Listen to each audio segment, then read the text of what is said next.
오늘 말씀의 제목은 눈물의 의미라고 하는 제목으로 여러분과 같이 은혜를 나누고자 합니다. 우리가 가지고 있는 성경책은 다른 책들과는 다른 특징을 가지고 있습니다.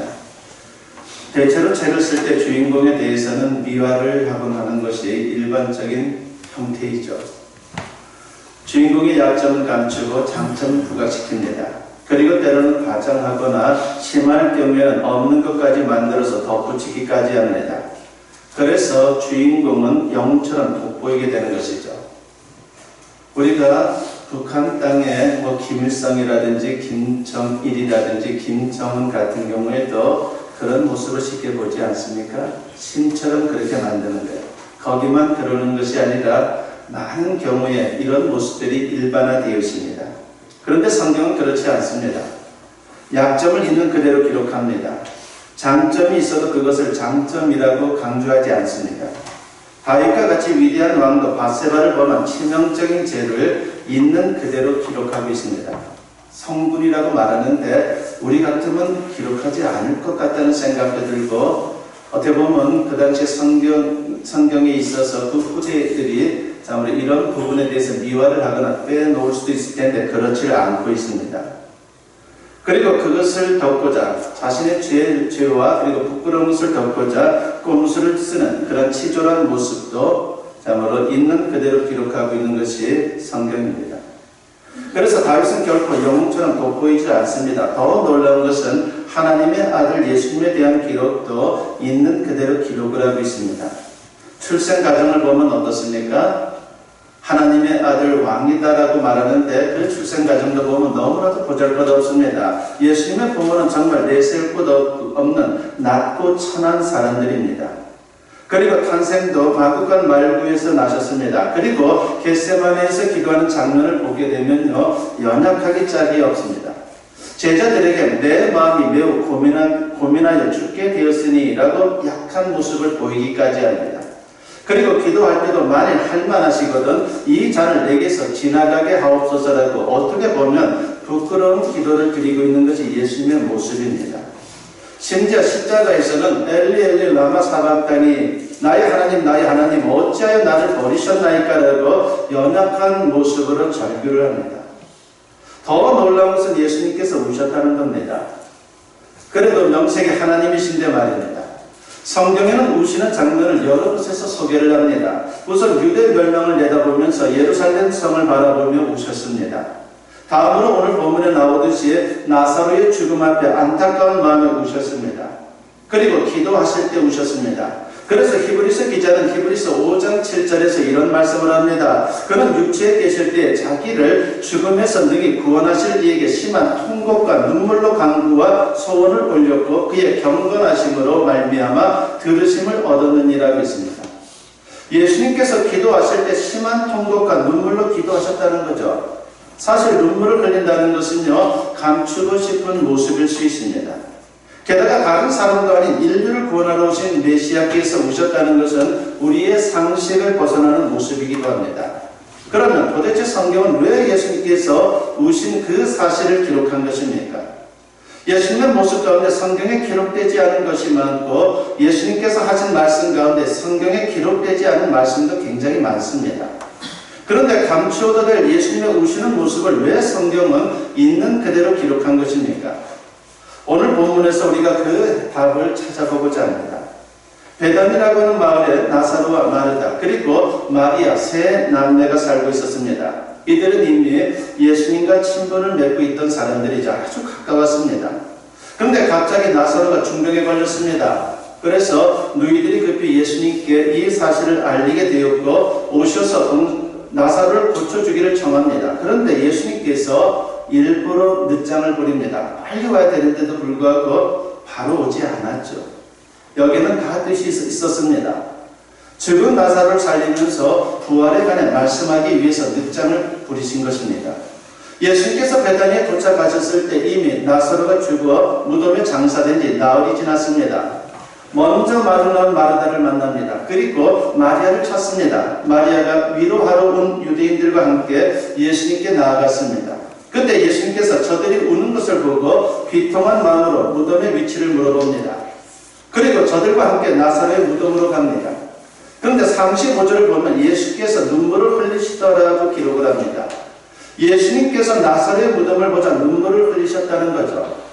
이미 마르다와 마리아를 만나면서 슬퍼하며 마음으로 우시던 주님께서 나사로의 무덤 앞에 이르자 눈물을 흘리기 시작합니다. 성경은 왜 이 이야기를 이렇게 자세히 기록하고 있는 겁니까?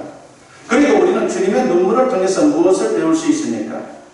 주님의 눈물을 통해서 우리는 인간을 향한 주님의 마음을 배울 수가 있게 됩니다.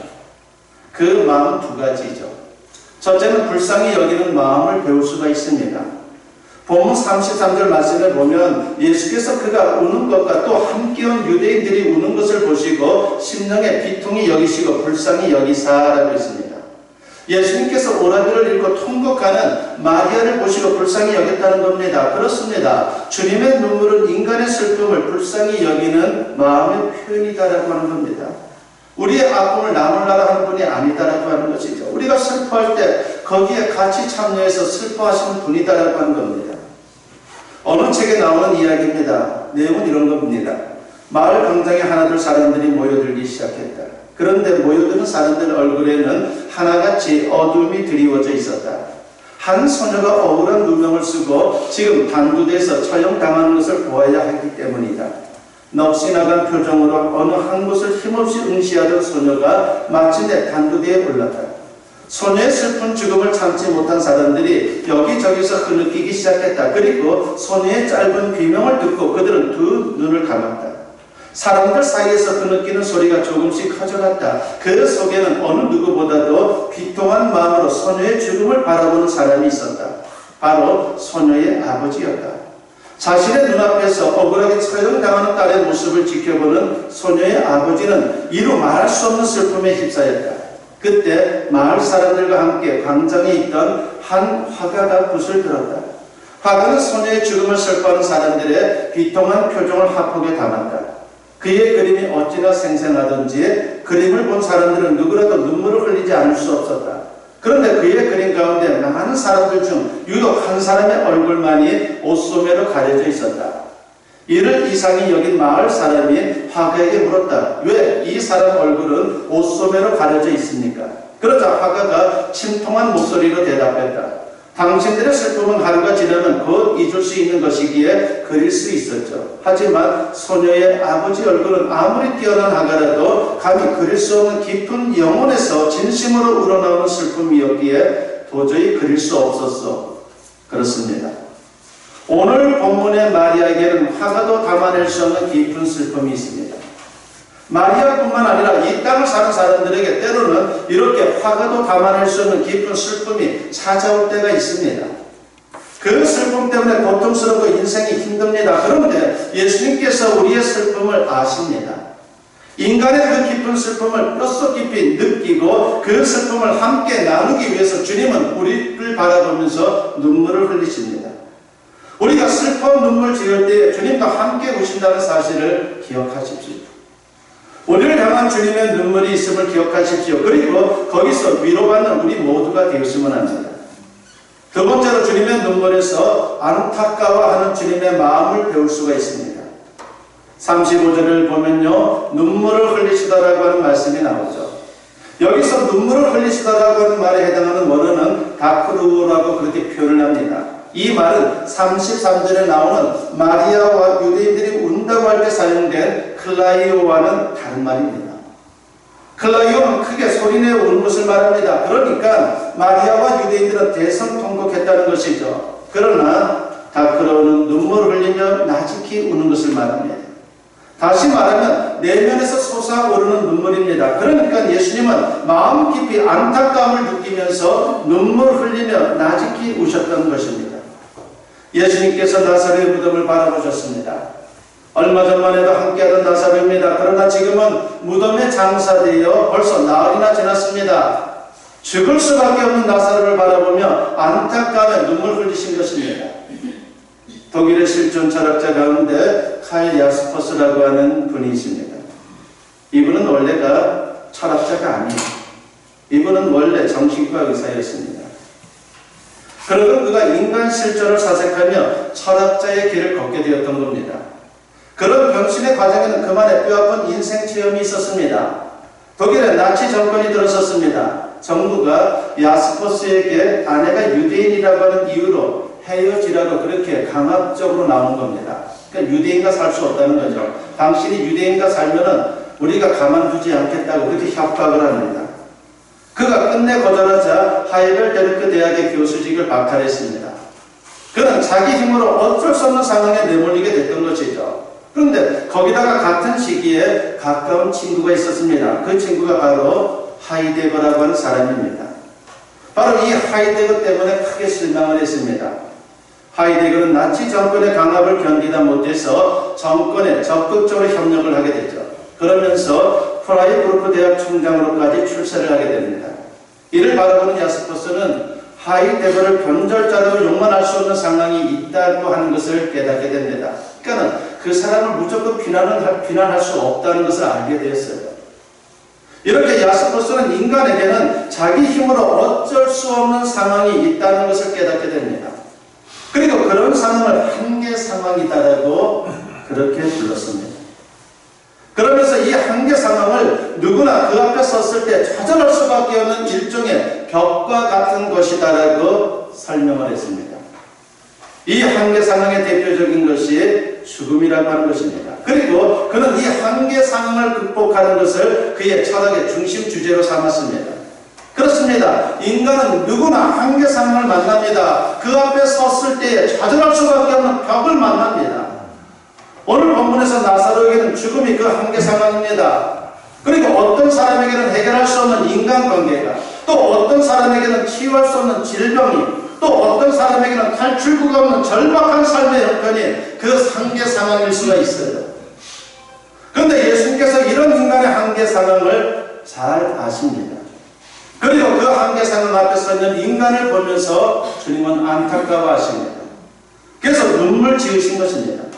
그러나 예수님의 눈물은 단지 동정의 눈물만은 아닙니다. 오늘 본문에서 친히 나사로를 다시 살리셔서 나사로를 그 한계 상황에서 건져주셨습니다. 그냥 눈물만 흘리고 끝나는 것이 아니라 우리가 그 한계 상황을 주님께서 극복할 수 있도록 은혜를 베푸신다는 겁니다. 주님은 바로 그러한 한계 상황 속에 그 아픔을 갖고 있는 사람들을 바라보며 눈물을 지었죠. 여러분, 오늘 본문에서 친히 나사로를 다시 살리셔서 나사로를 그 한계 상황에서 건져주신 그 하나님은, 그 예수님은 그 나사로의 예수님만이 아니에요. 우리의 예수님입니다. 우리도 마찬가지입니다. 우리가 한계 상황에서 좌절을 경험할 때 주님은 우리를 보시면서 안타까움의 눈물을 흘리십니다. 그리고 우리를 돕기 위해 손을 내미십니다. 우리가 할 건 뭡니까? 그 손을 붙잡는 겁니다. 그래야 한계 상황을 극복할 수가 있어요.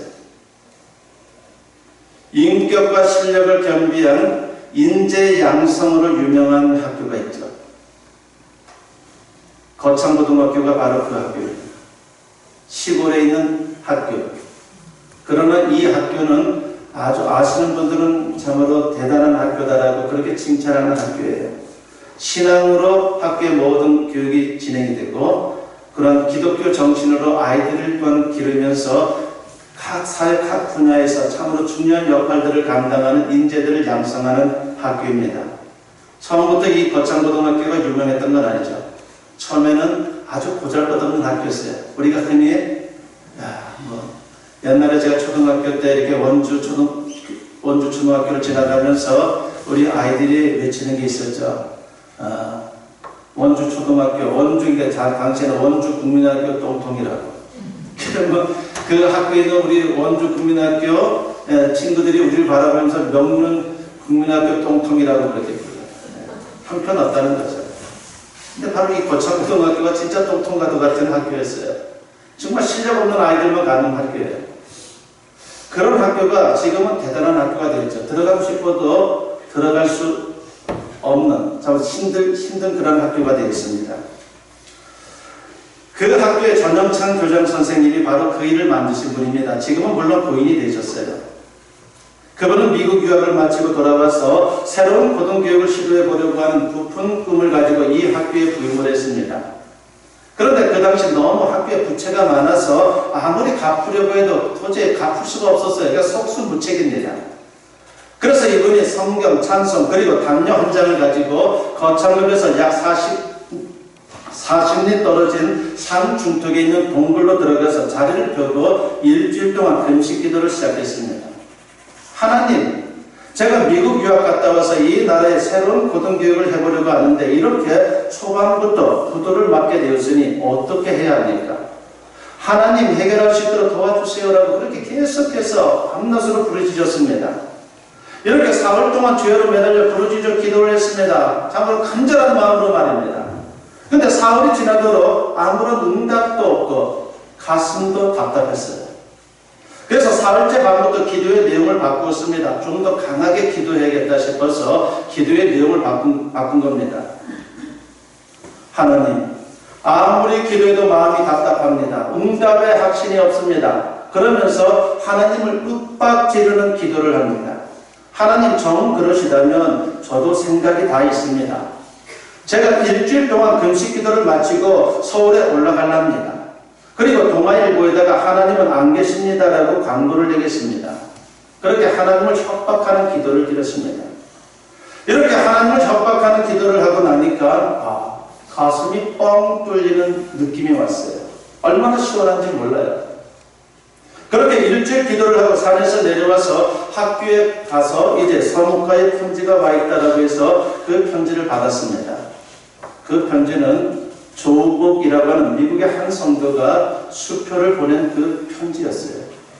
거기에는 미국 달러는 2,050달러이고 오래전이니까 지금은 뭐 그렇게 큰 액수는 아니다라고 생각하지만 그 당시는 엄청 큰 액수였어요. 2,050달러. 이것은 그 당시 학교 부채를 정확히 갚을 수 있는 액수예요. 예. 1원도 더 많지도 않고 1원도 덜한 그런 액수가 아니라 아주 딱 맞는 액수를 이분이 보내온 겁니다. 하나님이 역사하신 거죠. 이렇게 해서 거창고등학교는 부도 위기에서 회생하게 되었습니다. 그리고 그 후 1971년에 학교의 새로운 발전을 위해 필사적인 기도를 드렸더니 미국의 그 유명한 수정교회 로버트 슐러 목사님으로부터 22만 달러의 수표가 왔습니다. 엄청난 금액이 온 거예요. 그래서 오늘의 거창고등학교를 구성하게 되었어요. 거창고등학교 우리 아이들도 보내고 싶었어요. 근데 본인들도 가고 싶어 하지도 않고 또 내가 볼 때 실력이 우선 안 되는 것 같아요. 그만큼 대단한 학교죠. 저는 여러분들도 뭐 손주들 중에서 그렇게 보낼 수 있는 아이가 있다면 보내면 좋을 거라고 생각했습니다. 여러분 그 학교가 명문이라고 해서 공부만 시키는 학교는 아니죠. 참으로 자연을 다니면서 들도 산도 다니면서 자연도 체험하게 하고 또 서로 토론도 하면서 뭔가 참 인격적으로 다듬어질 수 있는 그런 사람들로 만드는 그 모든 기반은 다 신앙입니다. 신앙을 토대로 해서 그렇게 인간을 만드는 거죠. 여러분 그래서 오늘의 거창고등학교 바로 한계 상황에 직면한 그 상황 속에서 하나님께 부르짖은 그 한 분의 교장 선생님으로 말미암아 그 학교가 변화가 되었습니다. 하나님은 우리의 한계 상황을 너무나도 잘 아십니다. 그래서 하나님께 간절히 기도하면 주님이 역사해요. 여러분 예레미야 보면요, 주님은 우리의 모든 내용들을 다 알아요. 내가 너희의 기도하는 거 다 안다. 그래도 부르짖어야 된다라고 주님 말씀하고 있어요. 부르짖는 게 그만큼 중요하다라고 하는 것이죠. 그렇습니다. 우리에게는 때때로 기적이 필요합니다. 우리 가정에도 우리 사업 중에도 기적이 필요해요. 그러므로 아무리 한계 상황에 있더라도 주님께 기도함으로 주님의 놀라운 역사를 경험하는 우리 모두가 되었으면 합니다. 두 번째로 오늘 말씀을 통해서 우리를 향한 주님의 부탁의 음성을 들을 수가 있습니다. 주님의 눈물에는 우리에게 부탁을 하는 그 눈물이라고 하는 것이죠. 한마디로 이웃을 위해 눈물 흘리는 사람이 되라고 하는 겁니다. 사실 우리가 예수님을 믿는다는 것은요, 소극적으로는 예수님의 은혜를 받고 사는 것입니다. 하지만 적극적으로는 예수님께 받은 은혜를 나누며 사는 것을 말합니다. 그래서 주님의 눈물 속에 담긴 은혜를 받은 우리는 우리의 눈물로 주님의 눈물에 담긴 은혜를 나누며 사는 것, 이것이 우리에게 주신 사명입니다. 나만 배불리 먹고 떵떵거리고 사는 것 주님이 기뻐하지 않아요. 그건 진정한 축복이 아니에요. 나누어야 돼요. 참으로 그 사람에게 조금만 도와줄 수 있으면, 그 사람이 일어설 수 있다면 도와줄 수 있는 그런 마음을 갖고 사는 것이 우리를 향한 주님의 뜻입니다. 그리고 눈물 흘리는 우리의 모습이 또한 필요한 것이죠. 정호성 시인의 내가 사랑하는 사람이라고 하는 시가 있습니다. 이 시 가운데 이런 시구가 있죠. 나는 눈물이 없는 사람을 사랑하지 않는다. 나는 눈물을 사랑하지 않는 사람을 사랑하지 않는다. 나는 한 방울 눈물이 된 사람을 사랑한다. 기쁨도 눈물이 없으면 기쁨이 아니다. 사랑도 눈물 없는 사랑이 어디 있는가? 나무 그늘에 앉아 다른 사람의 눈물을 닦아주는 사람의 모습은 그 얼마나 고요한 아름다움인가 라고 하는 그런 시구예요. 그렇습니다. 예수님이 바로 이런 분입니다. 그리고 예수님께서 우리에게 이런 사람이 되라고 부탁하고 있는 거예요. 눈물을 흘리면서 말입니다. 주님의 눈물에 담긴 주님의 부탁을 정리해보면 두 가지예요. 첫째는 공감하라고 부탁을 하고 있습니다. 주님은 슬픔 가운데 있는 이웃과 한계 상황 앞에 좌절하는 이웃과 마음을 나누라고 부탁하고 있습니다. 바로 어려운 이웃과 공감하며 살라고 하는 부탁입니다. 여러분, 동정과 공감은 다릅니다. 비슷한 것 같지만 아주 다릅니다. 동정은 미안하다거나 안 됐다거나 한 발짝 뒤에서 느끼는 감정입니다. 그러나 공감은 어려운 이웃 마음속에 들어가는 겁니다. 그리고 그 마음을 함께 나누는 겁니다. 그래서 다른 말로 할 때에 감정이입이다라고 그렇게 표현할 수가 있습니다. 주님께서 슬픔에 통곡하는 마리아를 보시고 눈물 흘리셨습니다. 죽음의 문턱을 넘어 무덤에 갇힌 나사로를 보시고 눈물 흘리셨습니다. 그들의 아픈 마음에 공감하셨기에 눈물 흘린 거예요. 그렇습니다. 주님의 눈물은 우리에게 공감하며 살라고 하는 메시지입니다. 그래서 우리는 신앙인답게 한계 상황에 직면한 이웃들이 있다면, 성도들이 있다면 공감하는 마음을 가지고 그분들에게 다가가야 되는 거예요. 두 번째, 주님의 눈물은 동행하라고 하는 부탁이에요. 주님은 우리에게 어려운 가운데 있는 이웃을 찾으라고 부탁합니다. 그들의 슬픔과 자들의 걸음에 동행하라고 부탁을 하고 있습니다. 중국의 보사상어 가운데 푸무동주라고 하는 보사상어가 있죠. 비바람 속에 같은 배를 탔다는 말입니다. 그러니까 어려움 속에서 함께 한다는 겁니다. 고통을 나누고 슬픔을 나누고 역경을 함께 한다는 것이에요. 예수님께서 바로 이 푸무동주하시는 그런 삶을 사셨습니다. 슬픔 당한 이 가정을 찾으셨고 눈물 흘리며 그 슬픔과 좌절 속에 함께 하셨습니다. 그리고 함께 그 슬픔을 이겨내고 좌절을 이겨낼 수 있도록 도와주셨습니다. 그렇습니다. 주님께서 오늘 우리에게 어려운 이웃을 찾으라고 부탁합니다. 그리고 그들과 고통을 나누며 그 고통을 이겨낼 수 있도록 도우라고 부탁을 하고 있습니다. 바로 동행하라는 부탁을 하고 계신 겁니다. 주님은 오늘 우리를 위해 눈물을 흘리십니다. 우리의 슬픔을 보고 불쌍히 여기며 눈물을 흘리십니다. 우리의 한계 상황을 보시고 안타까워하며 눈물을 흘리고 계십니다. 우리가 주님의 눈물을 보며 위로와 용기를 얻을 수 있습니다. 그리고 주님은 우리에게 부탁하고 있습니다. 이웃의 슬픔과 좌절에 공감하라고 말입니다. 그리고 그 곁을 찾아 함께하고 그들을 도우라고 동행의 부탁을 하고 있습니다. 주님의 눈물에 담긴 뜻을 따라서 어떤 상황에서도 위로받고 그 사랑에 빚진 심정으로 이웃과 함께하는 아름다운 인생을 살아갈 수 있는 그런 우리의 아름다운 모습이 늘 충만할 수 있기를 주님의 이름으로 간절히 축원합니다.